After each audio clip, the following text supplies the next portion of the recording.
Assalamualaikum warahmatullahi wabarakatuh. Perkenalkan, kami dari kelompok 5 akan mempresentasikan materi mengenai sekolah pasar modal dengan tema Pasar Modal Indonesia, Struktur, Instrumen, dan Investasi.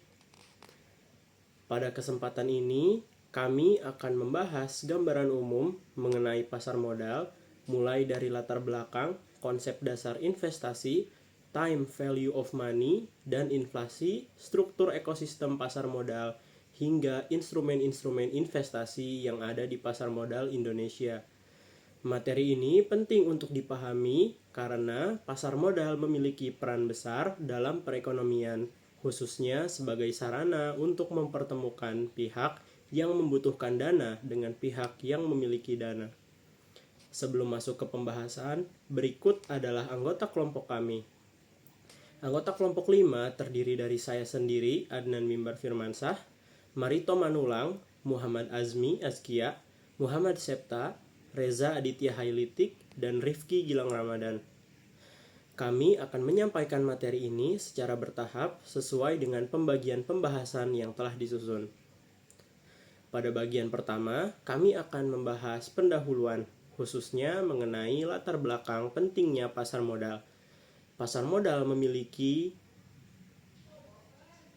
peran strategis dalam memobilisasi dana masyarakat untuk mendukung pembiayaan pembangunan nasional. Dengan adanya pasar modal, dana dari masyarakat dapat dialokasikan ke berbagai perusahaan atau emiten yang membutuhkan modal untuk mengembangkan usahanya. Selain itu, masih banyak masyarakat yang hanya mengandalkan tabungan konvensional sebagai tempat menyimpan uang. Padahal nilai uang dapat terus menurun seiring waktu akibat inflasi. Jika uang hanya disimpan tanpa dikembangkan, maka daya belinya bisa semakin berkurang. Oleh karena itu, investasi menjadi salah satu cara untuk menjaga dan meningkatkan nilai aset dalam jangka panjang. Program Sekolah Pasar Modal hadir sebagai sarana edukasi bagi masyarakat, mahasiswa, pelaku ekonomi, dan investor pemula agar dapat lebih dalam memahami dunia investasi. Melalui program ini, masyarakat dapat belajar bahwa investasi di pasar modal bukan sekedar kegiatan spekulasi atau ikut-ikutan, tetapi merupakan keputusan yang perlu didasarkan pada analisis yang rasional. Dalam berinvestasi, seseorang investor perlu memperhatikan berbagai aspek, seperti kondisi perusahaan, kondisi kinerja emiten, prospek usaha, risiko investasi, serta aturan hukum yang berlaku. Dengan pemahaman yang baik, investor diharapkan dapat mengambil keputusan investasi secara lebih bijak dan tidak mudah terjebak pada investasi ilegal atau keputusan yang hanya berdasarkan emosi. Jadi secara umum, materi sekolah pasar modal ini bertujuan untuk memberikan pemahaman dasar mengenai pentingnya investasi, cara kerja pasar modal, serta bagaimana masyarakat dapat mulai berinvestasi dengan lebih aman, terarah, dan sesuai dengan profil risikonya. Demikian pembukaan dan latar belakang dari presentasi kami. Selanjutnya pembahasan akan dilanjutkan ke konsep dasar investasi oleh rekan-rekan saya. Terima kasih. Oke, selanjutnya saya akan membahas tentang konsep dasar investasi. Nah, sebelum masuk ke pasar modal, kita perlu pahami dulu apa sih investasi itu dan kenapa kita harus melakukannya. Oke, selanjutnya konsep dasar investasi. Investasi itu bukan soal jadi kaya cepat. Secara sederhana, investasi adalah menunda konsumsi hari ini supaya uang kita bekerja dan menghasilkan lebih banyak di masa depan.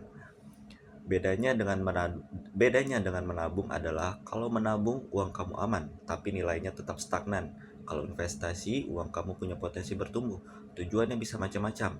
Beli rumah, biaya kuliah anak, dana pensiun, atau naik haji. Nah, kunci investasi jangka panjang itu ada di bunga majemuk. Artinya, keuntungan yang kamu dapat diinvestasikan lagi, lalu menghasilkan keuntungan lagi. Efeknya seperti bola salju yang semakin lama makin besar. Makanya semakin awal mulai, semakin besar hasilnya.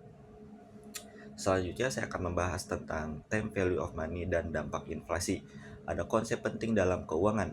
Uang hari ini lebih berharga dari uang di masa depan. Kenapa? Karena kalau kamu investasikan sekarang, uangnya bisa berkembang. Ini yang disebut time value of money dengan rumus sebagai berikut. PV adalah nilai uang sekarang, R adalah return investasi, dan N adalah beberapa tahun kamu investasi. Nah, musuh terbesar uang yang hanya disimpan adalah inflasi. Contoh nyata dari BI. Harga burger cepat saji tahun 1997 cuma Rp4.600. Di tahun 2021 harganya sudah mencapai Rp36.000. Itu kenaikan itu mencapai 682% dalam 24 tahun. Kalau uangmu hanya disimpan di bawah kasur, daya belinya sudah hancur lebih dari setengahnya. Ini yang jadi alasan utama kenapa kita harus investasi, bukan pilihan, tapi keharusan.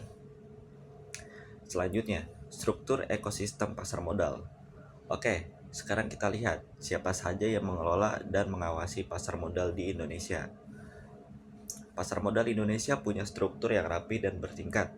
Di posisi paling atas ada OJK sebagai regulator yang mengawasi segalanya. Di bawah OJK ada 3 lembaga inti yang disebut SRO atau Self Regulatory Organization. Yang pertama ada BI, tempat saham diperjualbelikan setiap hari. KPEI, yang menjamin setiap transaksi bisa diselesaikan supaya tidak ada yang gagal bayar. Yang ketiga ada KSEI, yang menyimpan catatan kepemilikan efek semua investor secara terpusat. Di bawahnya lagi ada lembaga penunjang seperti perusahaan sekuritas, manajer investasi, bank kustodian, sampai akuntan publik. Kalau dianalogikan, OJK dan SRO itu pengelola malnya, sekuritas itu toko-tokonya, emiten itu produknya, dan kita investor adalah pembelinya. Selanjutnya, OJK sebagai regulator utama. OJK dibentuk berdasarkan Undang-Undang Nomor 21 Tahun 2011 dan tugasnya ada 4. Pertama, regulasi teknis, menyusun semua aturan main di pasar modal. Kedua, penegakan hukum, menindak siapapun yang melakukan insider trading, manipulasi pasar, atau penipuan investasi. Ketiga, perlindungan investor, memastikan perdagangan berjalan wajar dan transparan. Keempat, mengawasi SRO, memastikan BI, KPI, dan KSEI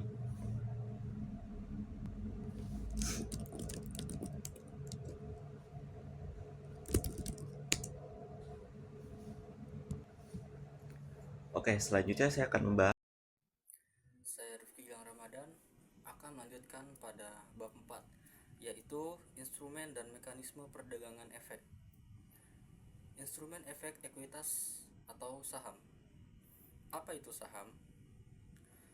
Saham adalah bukti kepemilikan atas suatu perusahaan sesuai persentase lembar saham yang dikuasai. Pemegang saham berhak atas laba dan keputusan korporasi. Analogi bakso Solo. Modal 8 juta dibagi 8 orang. Masing-masing dapat 12,5%. Kepemilikan sama dengan sertifikat saham. Keuntungan dan hak pemegang saham, yaitu ada 3. Yang pertama, capital gain, seluruh positif harga jual dan harga beli di pasar sekunder.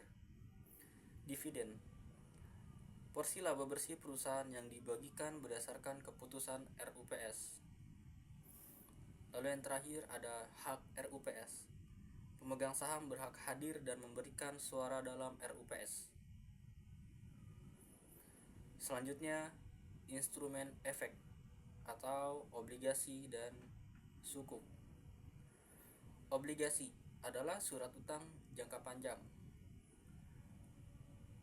Obligasi diterbitkan korporasi atau negara. Investor sama dengan pemberi dana atau kreditur. Imbal hasil berupa kupon berkala. Pokok utang dilunasi saat jatuh tempo. Risiko, gagal bayar dan perubahan suku bunga. Lebih stabil dibanding saham. Lalu berikutnya ada sukuk, surat berharga syariah atau SBSN. SBSN bukan surat utang konvensional. Bukti kepemilikan atas underlying aset. Imbal hasil sama dengan bagi hasil atau mudharabah. Margin murabahah atau sewa ijarah. bebas dari unsur riba atau bunga, sesuai prinsip syariah Islam. Lalu selanjutnya ada reksadana dan ETF. Reksadana, wadah kolektif yang dikelola manajer investasi, cocok untuk investor pemula dengan modal terjangkau. Pasar uang, 100% jangka pendek, risiko rendah. Pendapatan tetap, minimal 80% obligasi, risiko sedang. Reksadana saham, minimal 80% efek ekuitas, risiko tinggi. Campuran, kombinasi fleksibel, risiko bervariasi. ETF adalah Exchange Trade Fund atau gabungan reksadana ditambah saham, dapat diperdagangkan di bursa mengikuti indeks tertentu. Lalu yang terakhir adalah mekanisme perdagangan efek. T sama dengan 0 transaksi investor order jual atau beli melalui sekuritas via JATS. T plus 1 proses clearing. KPEI melakukan netting dan penjaminan penyelesaian. T plus 2 penyelesaian. Dana dan efek berpindah di sistem KSEI transaksi tuntas. T plus 4 force sell. Jika gagal bayar, BI plus KPEI lakukan jual paksa efek. Satuan perdagangan saham dalam LOT atau lot, 1 lot sama dengan 100 lembar saham. Auto rejection, membatasi kenaikan atau penurunan harga ekstrim dalam satu hari perdagangan. Prioritas harga terbaik, kemudian waktu masuk order lebih awal. RDN atau yang sering kita sebut adalah singkatannya rekening dana nasabah, wajib dibuka sebelum transaksi pertama. Assalamualaikum warahmatullahi wabarakatuh. Pada kesempatan kali ini saya akan memaparkan analisis studi kasus dan pelindungan investor. Dengan studi kasus pada PT Astra International Tbk atau ASI, PT Astra International Tbk merupakan salah satu perusahaan terbesar yang paling dikenal di Indonesia. Astra bergerak di berbagai bidang usaha, yaitu otomotif, jasa keuangan, alat berat, infrastruktur, agribisnis, dan teknologi. Karena memiliki fundamental yang kuat serta kinerja yang relatif stabil dalam rangka jangka panjang, saham PT Astra sering dijadikan contoh investasi jangka panjang yang memberikan nilai tambah bagi investor. Melalui studi kasus ini, kita dapat melihat bagaimana investasi pada saham perusahaan yang berkualitas dapat berkembang secara signifikan dalam jangka waktu yang panjang. Analisis investasi. Berdasarkan data pada slide terdapat ilustrasi seorang investor yang melakukan investasi awal pada saham PT Astra International Tbk pada tahun 1993 sebesar 8 juta rupiah. Pada saat itu, nilai tersebut setara dengan 1 unit motor bebek premium. Jika investasi tersebut dipertahankan hingga tahun 2024 tanpa dijual, maka nilai investasinya diperkirakan berkembang menjadi 271 juta. Artinya, nilai investasi meningkat lebih dari 33 kali lipat dibandingkan modal awal yang ditanamkan. Peningkatan ini merupakan menunjukkan bahwa investasi saham dapat memberikan keuntungan yang jauh lebih besar dibandingkan hanya menyimpan uang dalam bentuk tunai dalam jangka panjang.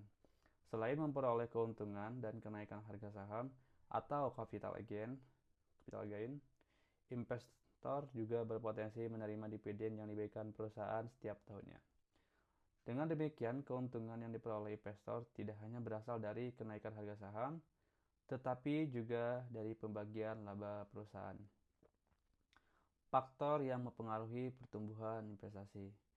Terdapat beberapa faktor yang menyebabkan investasi pada saham Astra mengalami pertumbuhan yang signifikan, terutama kinerja perusahaan yang konsisten.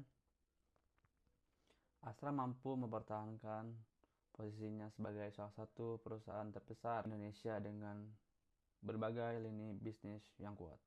Yang kedua, diversifikasi usaha. Astra tidak hanya tergantung pada satu sektor bisnis. Ketika satu sektor mengalami perlambatan, sektor lain masih dapat memberikan kontribusi terhadap pendapatan perusahaan. Yang ketiga, manajemen perusahaan yang baik, tata kelola perusahaan yang baik, dan good corporate governance meningkatkan kepercayaan investor terhadap perusahaan. Yang keempat, pertumbuhan ekonomi Indonesia. Seiring berkembangnya perekonomian nasional, meminta tetap terhadap produk dan layanan Astra juga meningkat sehingga dampak positif pada kinerja perusahaan.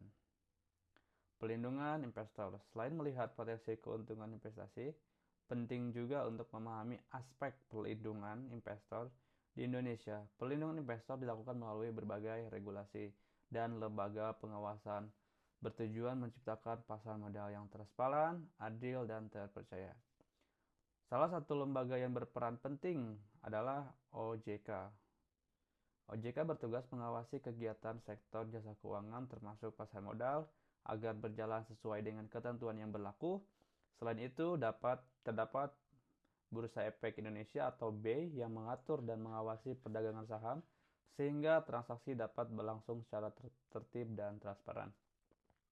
Perusahaan publik seperti Astra juga diwajibkan untuk menyampaikan laporan keuangan secara berkala kepada publik. Hal ini memungkinkan investor memperoleh informasi yang akurat sebelum mengambil keputusan investasi. Pelindungan investor diwujudkan melalui penerapan prinsip keterbukaan informasi. Dengan adanya transparansi, investor dapat mengetahui kondisi perusahaan, risiko, kemungkinan terjadi seperti prospek bisnis perusahaan di masa depan. Jadi pelajaran yang bisa dapat diambil dari studi kasus PT Astra International Tbk, terdapat beberapa pelajaran penting yang dapat kita ambil. Pertama, investasi adalah saham sebaik yang dilakukan dengan perspektif jangka panjang. Semakin lama investasi dipertahankan, semakin besar juga peluang memperoleh hasil yang optimal. Yang kedua, investor perlu memilih perusahaan yang memiliki fundamental yang kuat dan kinerja yang baik. Yang ketiga, investor harus memahami risiko investasi serta manfaat informasi dalam tersedia sebelum pengambilan keputusan. Yang keempat, keberadaan sistem pelindungan investor sangat penting untuk meningkatkan rasa aman dan kepercayaan masyarakat dalam investasi di pasar modal. Jadi kesimpulan dari studi kasus ini adalah PT Astra International Tbk menunjukkan bahwa investasi sebesar 8 juta rupiah pada tahun 1993 dapat berkembang menjadi 271 juta pada tahun 2024. Hal ini membuktikan bahwa investasi pada perusahaan memiliki fundamental kuat dapat memberikan pertumbuhan nilai yang signifikan dalam jangka panjang. Di sisi lain, pelindungan investor melalui peran OJK, Bursa Efek Indonesia, dan penerapan prinsip. Oleh karena itu, investor tidak hanya berfokus pada satu potensi keuntungan,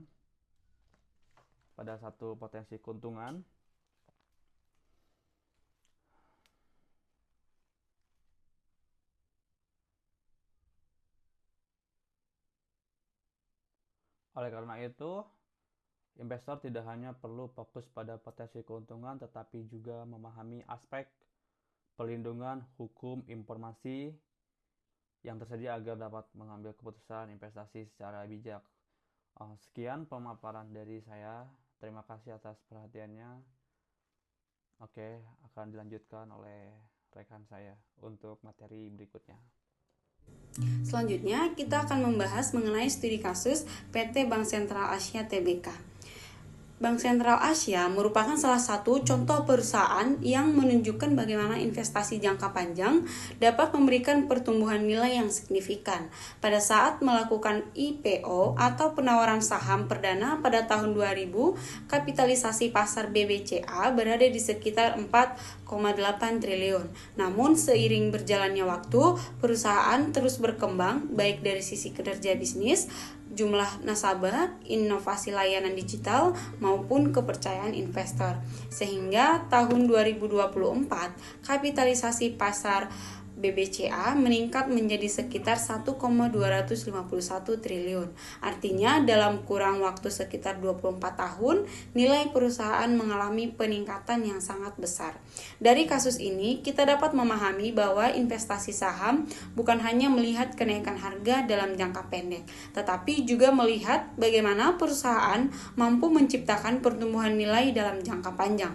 Salah satu faktor penting dari pertumbuhan tersebut adalah compounding effect, yaitu keuntungan yang terus berkembang karena hasil investasi kembali menghasilkan keuntungan baru. Jadi semakin lama investor memiliki saham perusahaan yang berkualitas, semakin besar potensi pertumbuhan nilai investasinya. Selanjutnya ada perlindungan investor.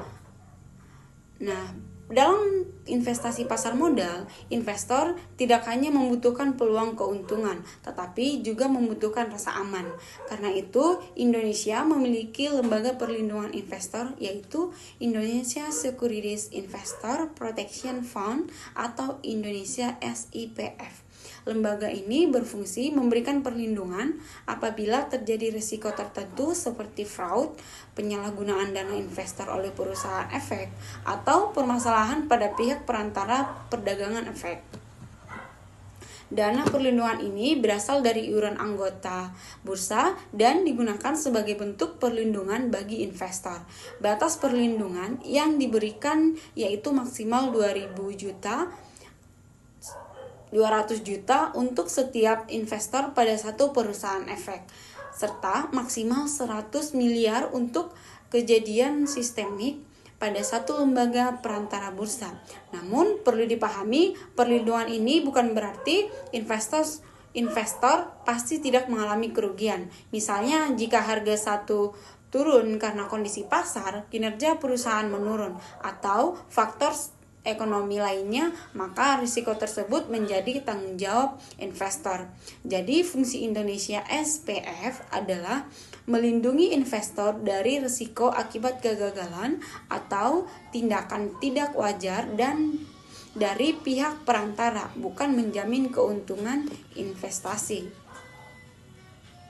Selanjutnya, pada bagian ini kita akan membandingkan beberapa jenis instrumen keuangan yang tersedia bagi investor. Yang pertama adalah tabungan atau deposito. Instrumen ini memiliki tingkat risiko yang relatif rendah dan mudah dicairkan. Namun kelemahannya adalah tingkat keuntungan biasanya rendah sehingga dalam jangka panjang bisa kalah dengan kenaikan inflasi.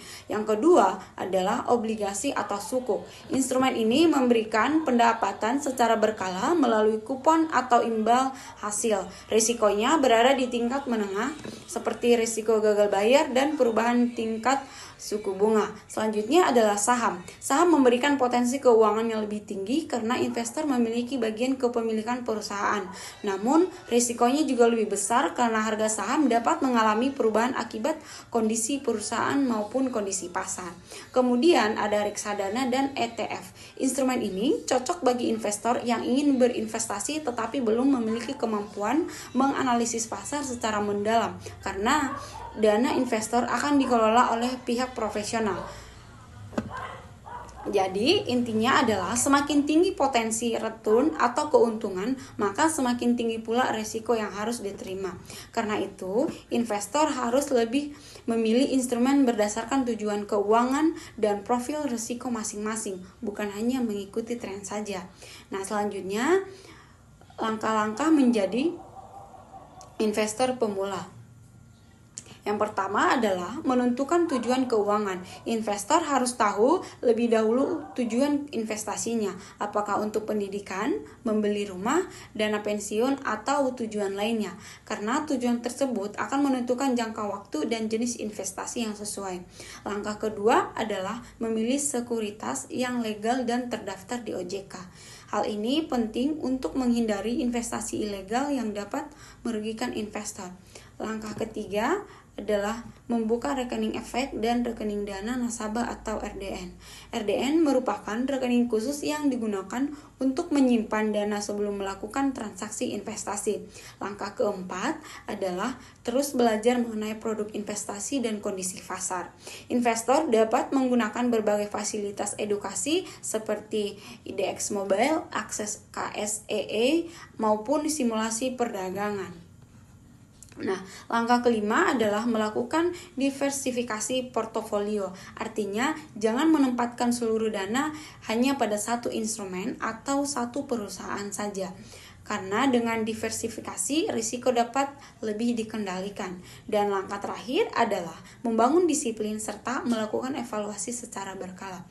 Investasi bukan aktivitas untuk mencari keuntungan instan, tetapi proses membangun aset secara bertahap dalam jangka panjang. Nah, selanjutnya yaitu langkah-langkah menjadi investor pemula. Langkah-langkah yang perlu dilakukan untuk memulai investasi yaitu yang pertama, tentukan tujuan keuangan yang ingin dicapai, seperti dana pendidikan, membeli rumah, atau dana pensiun.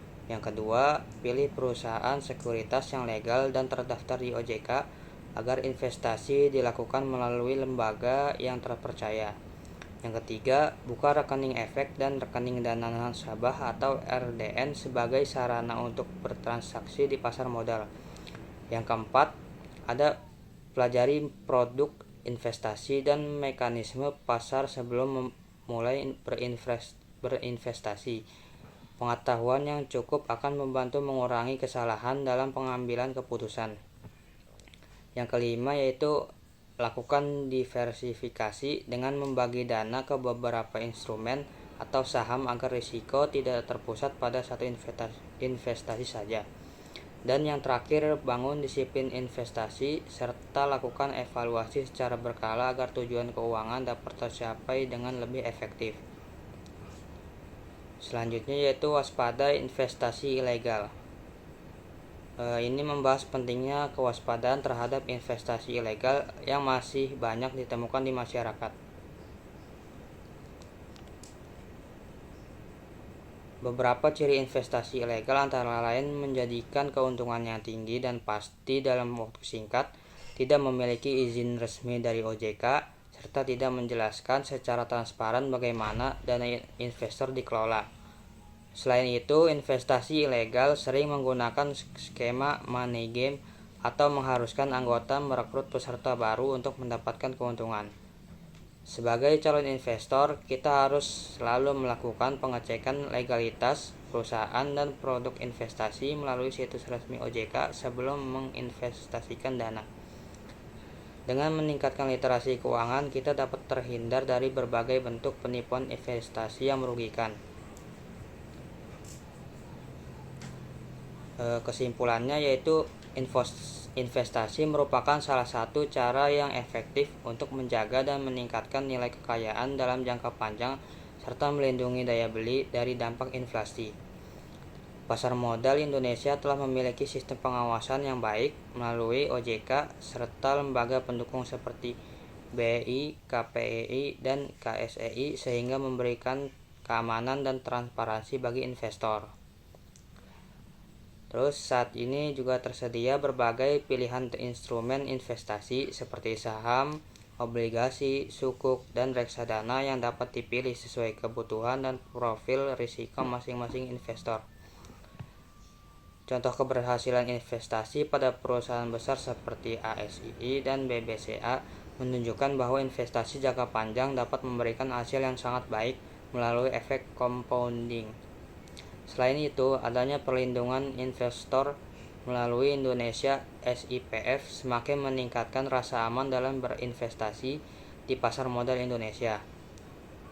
Dengan pengetahuan yang cukup, perencanaan yang baik, dan sikap disiplin investasi dapat menjadi sarana untuk mencapai tujuan keuangan di masa depan.